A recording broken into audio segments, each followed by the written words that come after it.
Oh, hi there. Long time no see. It's been a few days. Guess what? It's time to put in the storage cabinets. So let's go build the Mesa. Hi there. Welcome back. This is part 2 of building the Mesa, where in this case we've got the plan. Remember, got to have the plan. And we're going to build here on this side, we're going to build a 15-inch tall, 18-inch wide storage compartment. 3 large bins with a sitting area on top with a hinged lid. Now, that's what my plan says. I have measurements here to tell me how big all this should be. But guess what? You remember that when I said that no plan survives contact with the enemy or the truck? Well, that's the case here. I'll tell you what it is in just a minute. We'll be right back. Okay, here we are. This is a close-up of the plan as I drew it. This is what I want it to be, but it's variable depending on how things are in the bed of the truck and how other things interact with this. You have to learn to not make everything try to be perfect. You have to be able to shift things on the fly because changes are going to happen no matter what. But that's not the real issue. The issue is here, my electrical compartment. This, I don't know exactly how wide that's got to be and how long it's got to be to fit the batteries for my electrical setup. So I have to know exactly how big the batteries are in order to measure them to see if they will fit in this amount of space along with everything else that's got to be there. So again, this is what I want it to be. What it will actually come out to be will not be that. It'll be off a little one way or the other, a couple of inches here or there. And I don't have the batteries yet, so I can't measure them. But what I can do is go online and find the exact measurements of the battery and make a substitute using CAD programs. You know, those expensive things that, you put on your computer and you can simulate building stuff? Well, I don't have that software and I'm not spending the money for it. So I have a different kind of CAD. I use cardboard-aided design like this. This piece of cardboard has been cut at exactly the right size to be a 100 amp battery when it's sitting on the floor inside that little compartment. And I have 2 of them because my intent is to buy one battery, build all the electrical system, and if that works fine, I'll leave it at that. But I want to build it to have room for a second battery in case I need to add another one later. So now that we have batteries, we can go in and check and see on the floor how much space that's actually going to take. And that's coming up next.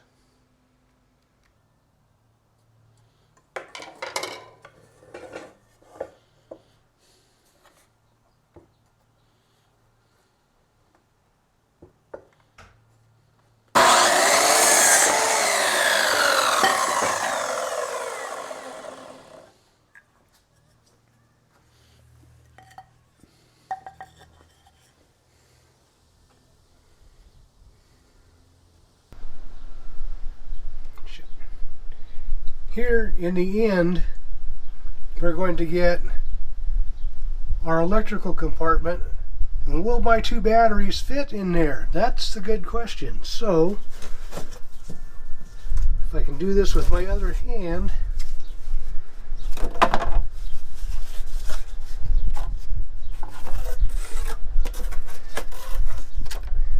there's a 100 amp hour battery. It will fit in there just fine. Okay, if I should want to add another battery, if this one is not enough, I have room here to add the second one. So there will be enough room for both batteries, and all the electrical connections, the charger and all that stuff will be mounted on an inside wall right here and right here. So that will take care of the electrical.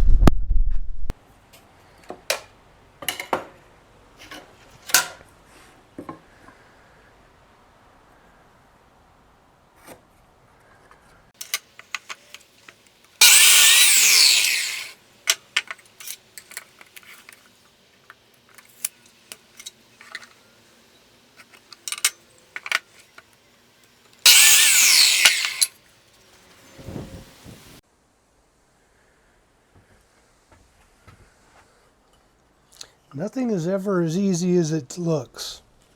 In here, and all these pieces going along the outside wall, there's screws through there for the tie-down straps and other things that are in here. So you see here what we have to do is we end up putting notches in these 1x2s to fit it around the screw so it'll go up against the wall. Sometimes you got to, sometimes you don't. In this case, we got to. So we go here and here.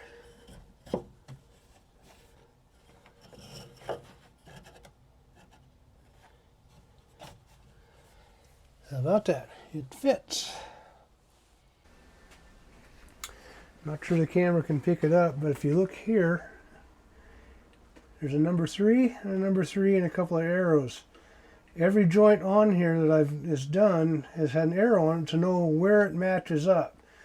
Because now that I have all of this complete for the base, I have to disassemble it all, take it in the garage and put it on the table, and then glue it and screw it and get it all put together the way it's supposed to be.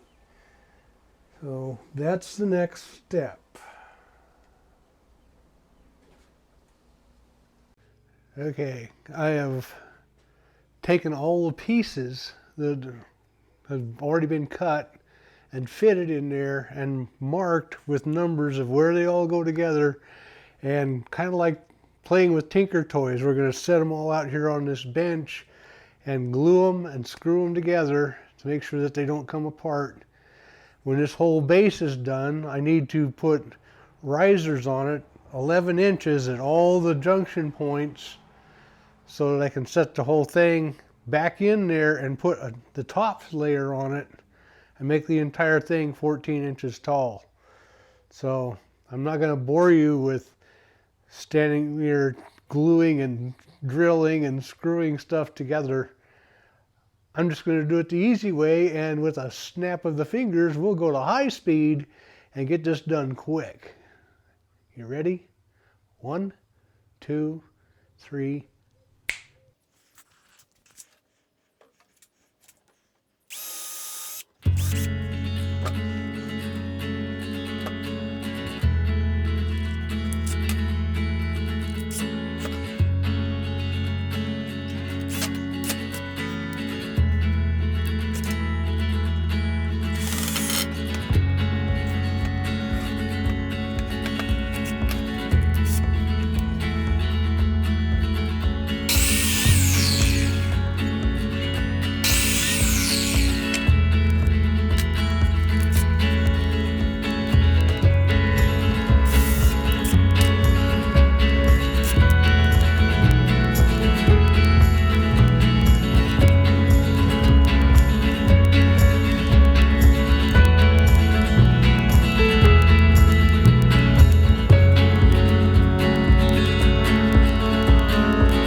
Okay, we're back. It's actually been a whole day and about a day and a half. You missed a lot of it because it all went by quickly in, really fast action. But the framework is done. It's all assembled and taken apart and reassembled because I changed things at the last minute, but you don't need to be aware of that. Anyway, it's all done. Now we have to put the paneling on the outsides and on the top and make it look pretty. What I'm doing here is on my paneling, I'm using oak, 1/4 inch, and I prefer birch because I know how to work with birch. Contrary to popular belief, this is not my first rodeo with building campers. This is actually number 6. My previous one was a 1959 Shasta travel trailer that I restored, and it used birch paneling from the factory. And the finish on it was this stuff. This is Zinsser amber shellac. It's old school wood finishing before we used oils or anything like that. This is alcohol and crushed bug parts, believe it or not. But it gives everything a really lovely amber gold color.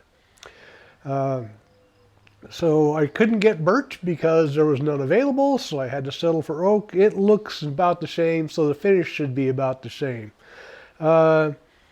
If you look here, you'll see that this is starting to get a nice amber color to it. That's after one coat. You didn't get to see the first coat because, well, I forgot to push record. Oh well, stuff happens. Anyway, we'll be doing these next 2 coats here very shortly after this all dries up, and you'll get to see it when it's done. And this is the way it's going to work. Again, quickly.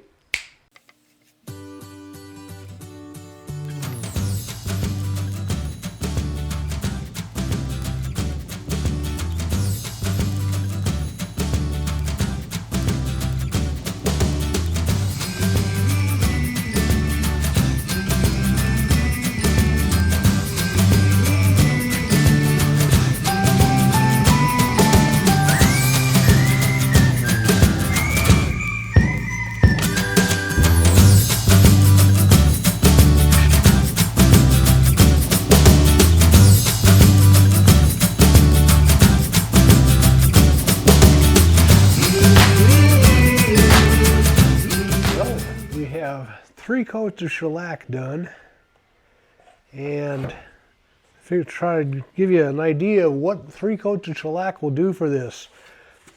This is the before, plain, bland, oak veneer. It looks about like birch, it's a little bit lighter, but here's what the finished piece looks like after 3 coats. You can see the difference. So, 3 coats of shellac, and it only takes 15 minutes to dry between coats. That's one of the good things about it. It brushes on pretty much like water. So there's no lumps, no clumps, nothing. You just have to be patient with it because it takes a little time to learn how to brush it on without getting streaks. You don't want to run your brush down and then stop in the middle of the board and go back. You'll leave a dark spot. It takes practice. The other thing is it's kind of temperature sensitive. It's 65 degrees out here right now, perfect temperature to do this. But if it's a hot day, and in Idaho it gets hot during the summer, if it's 90 degrees or so out here, you've got to do this quick. You'll get about 10 minutes, or if that. If you don't have it done by the time within about 10 minutes, your brush will start sticking to it, so you don't want that. Anyway, amber shellac for the win. Next will be the top, where all the board is at. We're using 1-inch pine board, and it will be stained a light cherry red to look like redwood, and you'll see that next. Okay, we're back with the 2 pieces that are going to be the top of the set. As you're looking at it, this will be the lid part that will lift up. This piece here will fit here along the wall of the truck, and the hinges will mount here at this point. This big piece here will be cut into 3 sections, one for each of the 3 sections of the whole setup, being electrical storage, and air compressor. So let's get this thing done as far as color goes, and then we'll see about putting coating on it to keep it nice and shiny. Okay, we're going to stain this with Varathane Premium Classic Cherry Stain. You have to be careful when doing stain. Most people use a brush, and which is fine if you want to get a good heavy coat on it. If you want it to be light, don't use a brush, because that'll put too much stain out there on the wood and you'll get it darker than you want. If you want it light, put on your gloves, get you some lint-free rags, and use a cloth. Dip it in the stain and use the cloth to rub it on there and wipe off any of the excess, so you get a nice thin even coat all the way through, and it'll come out nice and light and shiny and look perfect. Right. Nothing I do is ever perfect, but it'll look close. So let's get busy with this. And well, that's not going to work with rubber gloves on. Anyway, let's speed it up, make this thing go by a little bit faster for you guys. Though for me, it's going to take about half an hour. So you're about to see a half an hour's worth of work in 20 or 30 seconds. I wish it was that easy for me. Next, coming up, go!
Well, it only took 25 minutes, not 30. But you see what it is, what a difference it is. It was just plain white wood. Now it has from the camera's point of view, it has a nice distinct cherry red tint to it. In person, it's more like an old wood, like an older walnut that's not quite darkened up yet. It's a lot darker than I thought it would be, but it doesn't have much of a red tint at all when you're looking at it. I know in the camera you can see like a red sheen to it, but here, right now, without any clear lacquer on it, can't see it. Well, we'll see what it's like after I get 3 coats of clear on it. That'll be another 2 hours worth of work.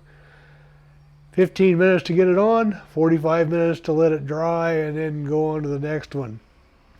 You can't get in a hurry with this stuff. Any kind of woodworking, think of it as a Zen project. You know, take your time with it. You know, be loving with the wood. Sand it, clean it, make sure everything's nice, and just take your time with it. The better your prep work, and the more time you take doing what you're doing, the better the results are going to be. You can have fabulous looking woodwork, or you can have trashy looking woodwork. It all depends on how much care you take with what you're doing.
living proof that things are never as simple as they seem. These are the measurements for one panel that goes on the inside bulkheads on that one of those benches. You'd think it would be just cutting us a rectangle and putting it in place. Nope. Got a bunch of other 2x2s and other things that you got to cut around. And the sidewall on the truck over here on this side is never straight. It comes up, goes out at an angle, then goes over at 90 degrees and comes up some more. So we got to cut around that to make it look reasonably good when we're done. Okay, let's see if we can get this done without botching the job.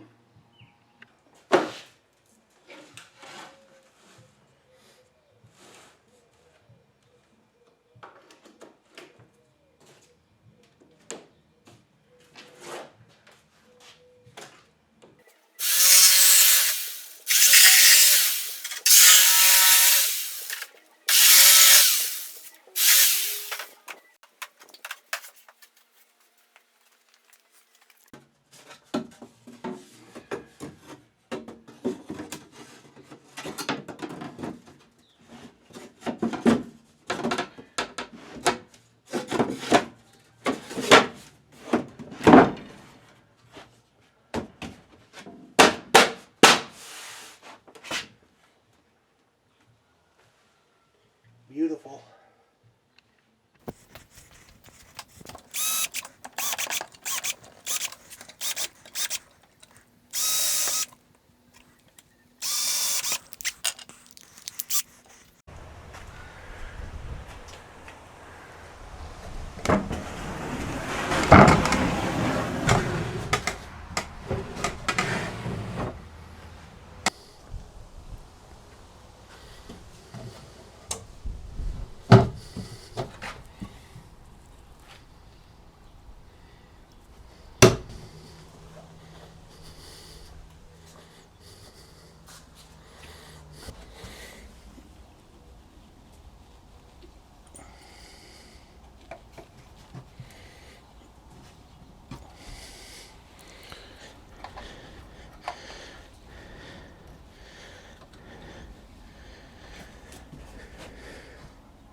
Well, here we are.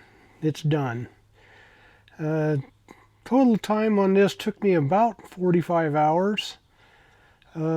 Cost, with the new pad, nice pretty new blanket, a throw pillow, and some other goodies, about $250, $300 probably for everything.